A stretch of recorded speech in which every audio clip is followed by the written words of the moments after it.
드러내야 합니다라는 제목으로 하나님 말씀 전하도록 하겠습니다. 사람은 세상을 살아가면서 그 이유가 어디에 있든 각자 상처와 아픔을 안고 살아갈 수밖에 없습니다. 이런 아픔과 상처는 우리의 육신에 대한 것이 될 수도 있고 우리의 마음에 대한 것이 될 수도 있을 것입니다. 그리고 때로는 우리의 육신의 아픔이 그리고 육신의 상처가 마음의 상처로 변하기도 하고 마음의 아픔이 육신의 아픔으로도 변하기도 합니다. 그리고 이 마음의 아픔은 개인의 성향과 그리고 주위의 환경 그리고 관계에 의해서 그 양과 질이 달라지기도 합니다. 오늘 우리가 함께 읽었던 본문의 말씀은 육신의 질병으로 인해 상처받았던 한 여인의 이야기입니다.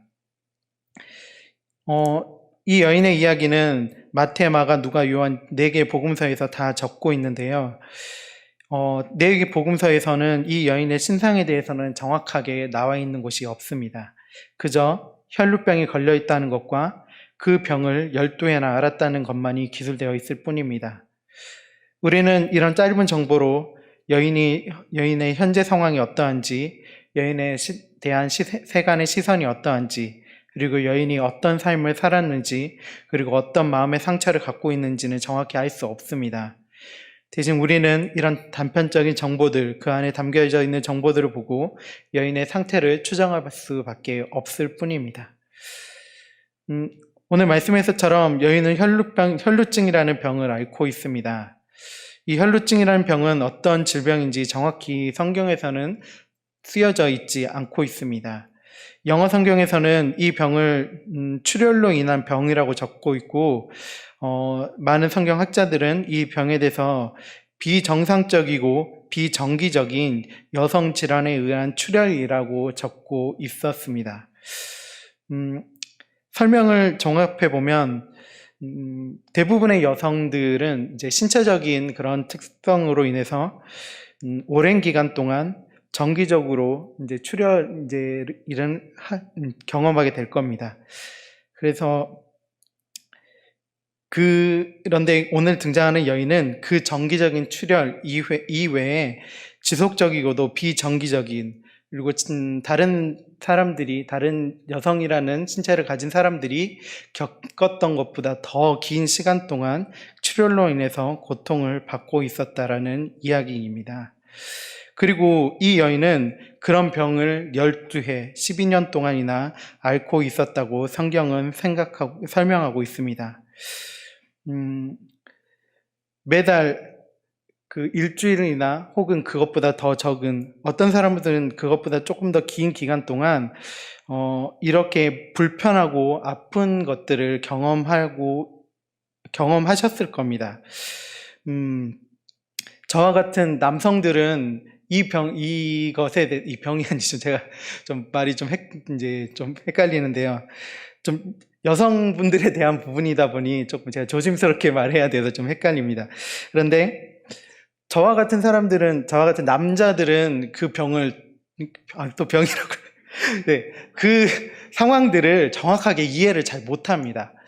저도 저도 집에 누나가 있어서 이제 어린 시절 동안 누나가 옆에서 하는 거를 보고 이제 매달 되게 아파했거든요. 아파한 것을 옆에서 보면서도 그 아픈 게 어느 정도인지 저는 잘 모릅니다. 그냥 불편해하고 아파한다는 거, 그리고 그 기간에 누나를 건드리면 큰일 난다라는 거, 이 정도만 저는 알고 있었습니다. 건드렸다가 집에서 진짜 누나한테 한번 저와 같은 저 어린 친구들이 했던 얘기로 정말 죽을 뻔했습니다. 누나가 가만히 두지 않더라고요. 그리고 지금까지 저희가 나이를 먹고 했지만 정확히는 잘 모릅니다. 정말 힘들어한다라는 것들은 알 수 있는데요. 오늘 성경에 나와 있던 여인은 그 힘든 기간을 다른 사람들보다 더 오랫동안 질병을 가지고 있었기 때문에 가지고 있다라고 이야기하고 있습니다. 그런데 이 여인이 이 육체적인 질병을 12년 동안 알아오면서 육체적인 질병만 가지고 있었을까요? 아마 이 여인에게는 이 혈루병으로 인해서 마음의 상처 또한 가지고 있었을 겁니다. 동일한 질병을 12년 동안 앓았다는 사실만으로도 무척 힘든 것인데, 여인이 가지고 있었던 이 질병의 이 부분은 당시 율법과 공동체에 의해서 배척을 받을 수밖에 없는 것이었기 때문입니다. 그것은 여인이 피를 흘린다는 것이었습니다. 하나님께서는 이스라엘 백성들에게 주신 율법에서 남녀노소를 막론하고 피를 흘리는 병을 가진 자는 부정하게 여긴다라고 말씀하고 있습니다. 레위기 15장에서는 그 내용에 대해서 기술하고 있는데요. 레위기 15장 2절에서는 다음과 같이 이스라엘 백성에게 말씀하고 있습니다. 이스라엘 자손에게 말하여 이르라. 누구든지 그의 몸에 유출병이 있으면 그 유출병으로 말미암아 부정한 자라. 누구든지 유출병, 즉 피를 흘리는 병에 걸린 자는 부정한 자라고 분명하게 이야기하고 있습니다. 그리고 이 유출병에 걸린 자에 대한 부정함의 범위에 대해서도 레위기 15장에 보면 적고 있는데요. 그가 누웠던 자리도 부정하고, 그가 앉았던 자리도 부정하고, 접촉을 하게 되는 사람도 부정하고, 그가 앉았던 안장도 부정하고, 그리고 유출병에 걸렸던 자가 손을 씻지 않고 누군가를 만지면 만짐을 당한 사람은 그의 옷을 반드시 빨아야 된다라고 이야기하고 있습니다. 그리고 그 부정한 사람이 유출병이 낫게 되면 하나님 앞에 제물을 바치고 속죄하여야 한다라고 이야기하고 있습니다. 그리고 여성의 신체적인 특성으로 인한 유출도 부정하다고 하고 있는 것을 우리는 또한 레위기에서 이야기하고 있는 것을 보게 됩니다. 레위기 15장 19절 말씀에서는 이렇게 이야기하고 있는데요. 어떤 여인이 유출을 하되 그의 몸에 그의 유출이 피이면 이래 동안 불결하니 그를 만지는 자마다 저녁까지 부정할 것이요. 그리고 레위기 15장 25절에서는 오늘 읽은 본문의 여인의 경우에 대한 것도 말씀하고 있습니다. 만일 여인의 피의 유출이 그의 불결기가 아닌데도 여러 날이 간다든지 그 유출이 그의 불결기를 지나도 계속되면 그 부정을 유출하는 모든 날 동안은 그 불결한 때와 같이 부정한즉,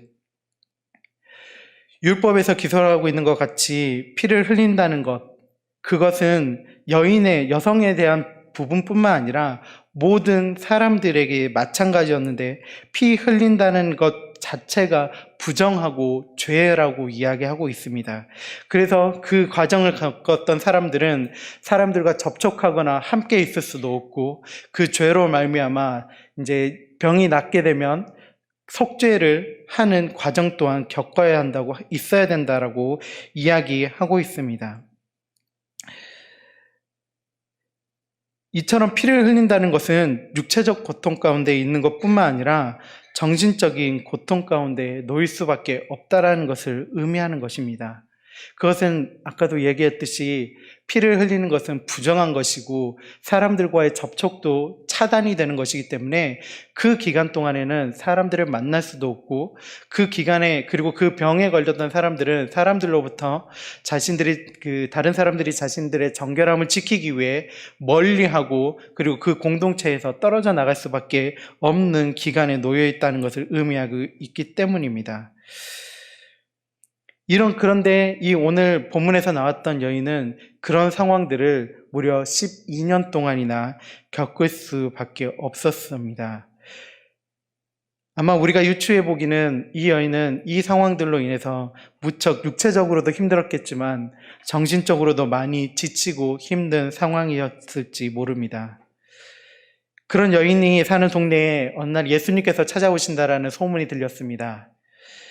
예수님에 대한 이야기는 이미 그 지역에 많이 소문이 나 있었을 거고, 예수님을 통해서 많은 사람들이 고침을 받았고 병에서 노임을 받았다는 소문이 들었을 겁니다. 그리고 예수님께서 자신의 동네에 오게 되었다는 소문을 여인이 들었을 때 여인도 살짝 희망에 부풀지 않았을까요? 여인이 예수님께서 찾아왔을 당시에 혈루병에 의한 증상이 지속되고 있는지 아닌지는 잘 모르겠지만, 오늘 말씀에서 보면 여인은 예수님께 굉장히 조심스럽게 접근하였다는 것을 우리는 알 수 있습니다. 다 함께 44절 말씀 영상으로 함께 보도록 하겠습니다. 시작. 예수의 뒤로 와서 그의 옷가에 손을 대니 혈루증이 즉시 그쳤더라. 아멘. 예수님의 뒤로 와서 가만히 예수님의 옷에 손을 대었다라고 이야기합니다.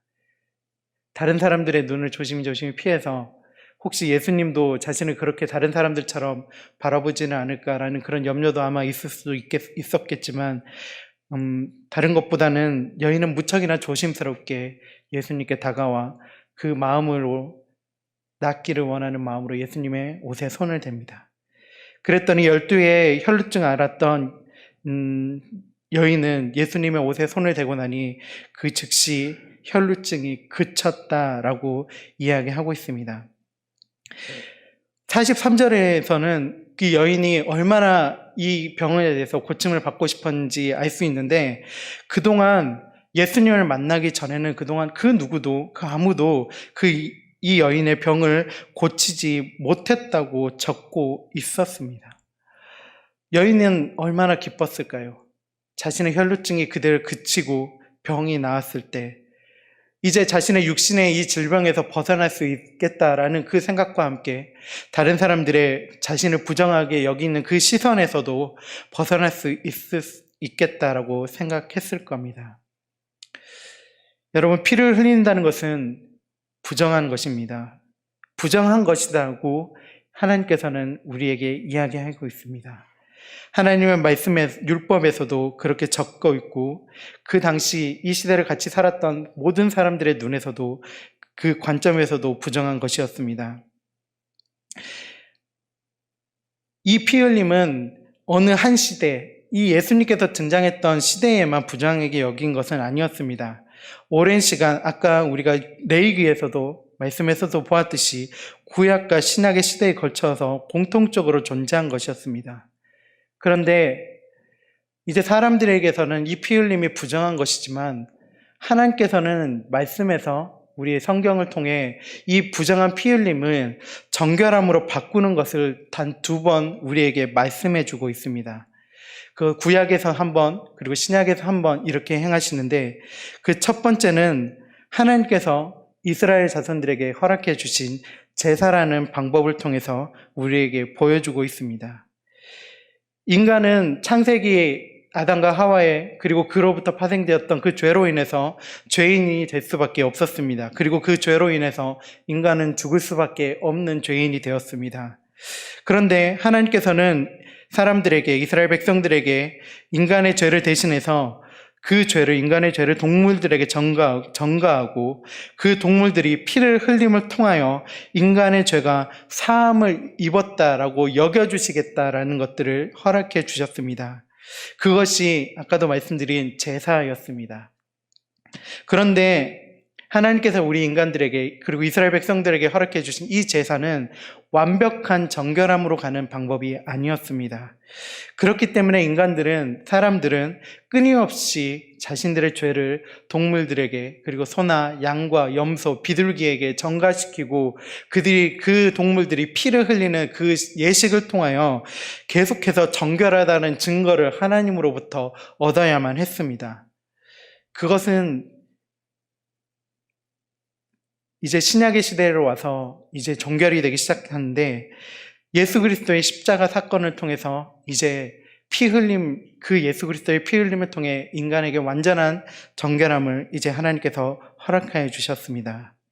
아무 흠도 없고 죄도 없으신 예수 그리스도께서 십자가에서 피 흘리심을 통하여 인간의 모든 죄를 짊어지셨고 우리를 깨끗하게 해주셨습니다. 이제 예수 그리스도의 피 흘림의 사건이 우리를 정결하게 하고 우리의 아픔과 상처에서 돌이키게 하실 것입니다.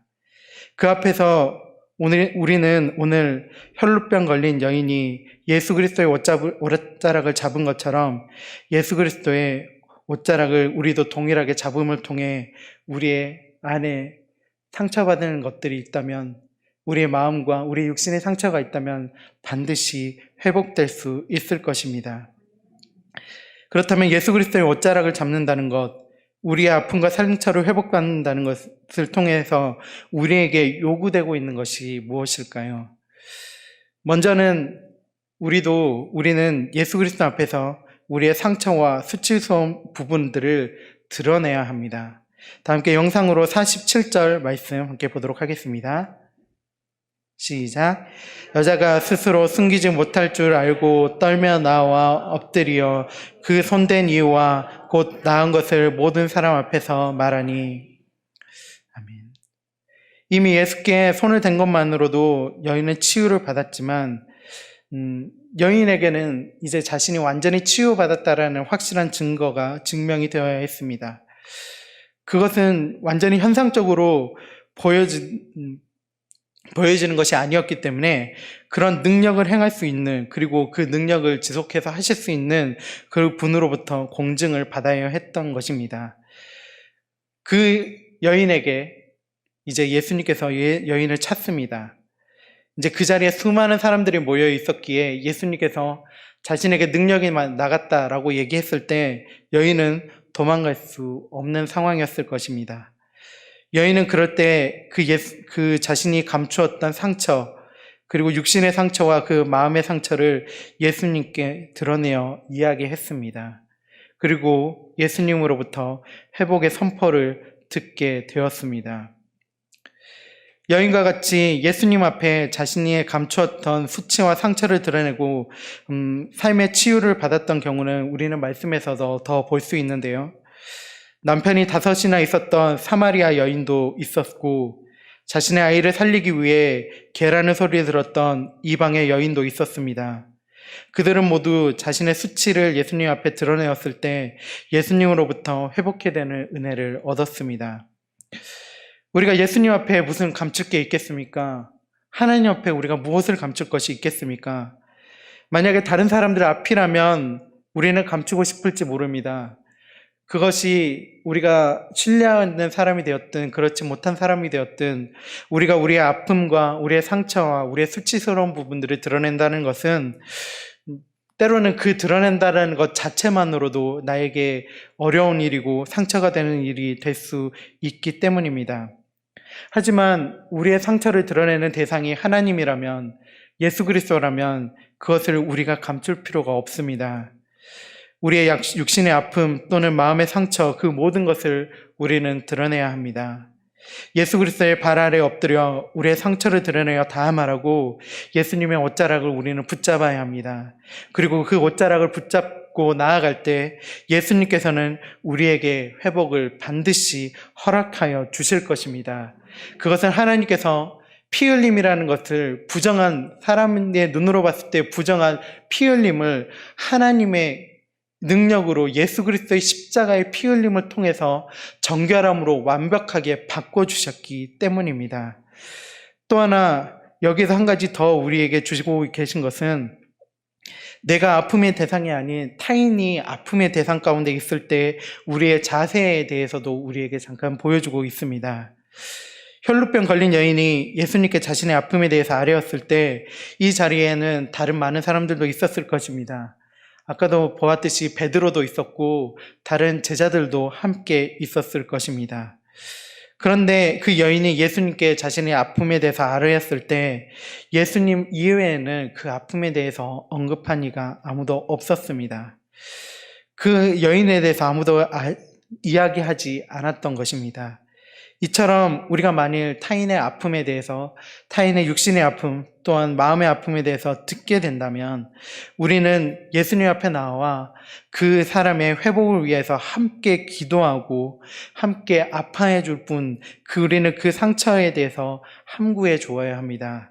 그가 우리의 공동체를 들어와서 자신의 아픔에 대해서 스스로 이야기를 나누고 그 아픔에 대해서 함께 기도해 주기를 우리에게 부탁하기 전까지는 우리는 그 아픔에 대해서 함구하고 그저 함께 기도해 줘야 될 뿐입니다. 이처럼 우리는 예수님을 향해서 감출 것 없이 다 드러내고 나아갈 때 우리를 향해서 선언하시고 있는 예수님의 음성을 들을 수 있습니다. 다 함께 영상으로 48절 말씀 함께 보도록 하겠습니다. 시작. 예수께서 이르시되 딸아 내 믿음이 너를 구원하였으니 평안히 가라 하시더라. 예수님 앞에 감추인 것 없이 우리의 모든 것을 아뢰며 나아갈 때 예수님께서는 한때는 부정의 상징이었던 이 피 흘림이 예수 그리스도의 십자가의 보혈로 바꾸어 주시며 정결함의 상징으로 바꾸어 주셨던 것처럼 하나님께서는 예수 그리스도의 십자가의 보혈로 우리를 회복시켜 주실 것입니다. 우리는 그 믿음을 가지고 예수님 앞에 부끄러움 없이 나아갔던 여인처럼 나아가야 합니다. 우리는 감추임 없이 나아가야 합니다. 우리는 때론 하지만 예수님 앞에서도 우리의 것들을, 우리의 은밀한 나의 내면의 것들을 감출 때가 있습니다. 하지만 하나님께서는 이미 그 모든 것들을 알고 계시고, 그리고 더 중요한 것은 우리가 우리의 은밀한 나의 내밀한 것들을 이야기하시기를 지금도 기다리고 계신다는 사실입니다. 하나님 앞에 모두 다 아뢰십시오. 여러분 안에 여러분이 감당할 수 없는, 그리고 여러분 안에 다른 사람들에게 이야기할 수 없는, 그리고 감추어 놨던 그 모든 것들을 다 꺼내 놓으십시오. 예수님께서는 그 모든 짐을 지어 주실 것입니다. 그리고 우리의 삶을 회복시켜 주실 것입니다. 그리고 우리 안에 선언해 주실 것입니다. 이제 너의 모든 죄에서, 너의 모든 질병에서 이제 너가 회복되었고 해방되었다라고 말입니다. 우리 함께 이 믿음을 가지고 예수님 옆에 모든 것을 아뢰며 나아가는 장수교회 모든 성도님들이 다 되시기를 바랍니다.